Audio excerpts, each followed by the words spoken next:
All right, so every Friday we welcome our buddy Mike here from the Austin Monitor to kind of give us a wrap of what happened at City Council meetings on Thursday. So good morning. Morning, how are you? I'm good. Tell us about yesterday. And I think one of the big things that we talked about before is how the city was fighting, right? The tax appraisal, because it was overvalued by like 50% almost. Yeah, 47%, you got it. 47%. Yeah. What's the latest on that fight? Well, it looks like the city's going to take it a different, sort of a different approach to it.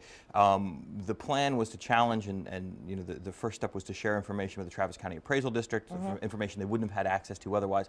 The idea being to perhaps drive down those tax bills. If commercial property, as we said, is overvalued or undervalued by 47%, theoretically you could make adjustments that would impact residential tax bills.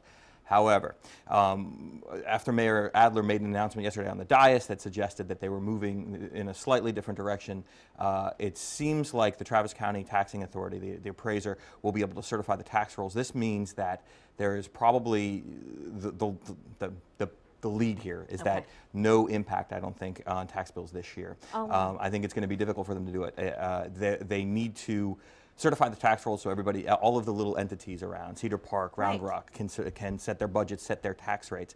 But by certifying, they're going to sort of solidify what the value is, which means that there will be no change in value, I don't think, this year. Okay, and that is from Cedar Park officials maybe coming out and saying, look, what you do here in Travis County is really going to affect us in these other parts around Austin. You got it. Yeah, absolutely. Okay. The other thing we talked about is city vacancies, cutting that down.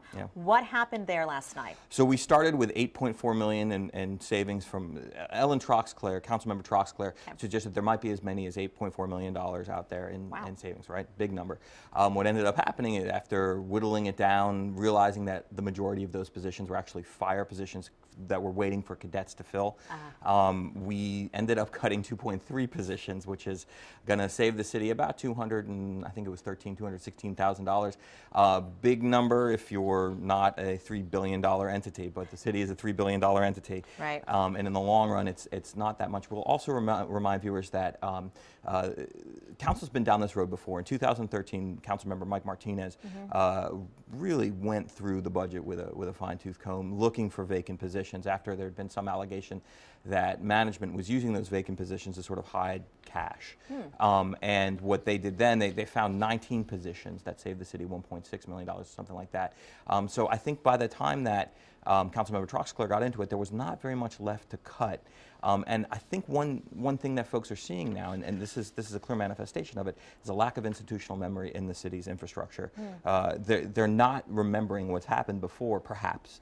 And that is, I think, making it difficult for them to move forward with some of these initiatives. Well, is that because we see a lot of new faces on the council? Yeah, a lot of new faces behind the scenes too. That's right. The folks that help these folks out are critical to what they do, the council aides, and there are not very many returning faces there, and I think that makes it harder to do a job. Right. And maybe, I guess the argument for them would be, well, we're doing what our constituents are asking us to do, you know, looking through these budgets and figuring out, can we save some money? But in the end, it may come out that maybe it was a little time wasted. Absolutely. And we should acknowledge that they were elected to do that. They were elected, and sort of, as the mayor keeps saying, new way forward. They were elected to sort of maybe be different than their predecessors. And I think that one interesting sort of impact of all of this is that you have a lot of people paying attention who didn't pay attention before, and perhaps that those, you know, I think that that's a very positive thing, but for those of us who've been watching for a little while, it's a little frustrating. Yeah, and you've been watching for a while too over at City a Hall. Little while, yeah.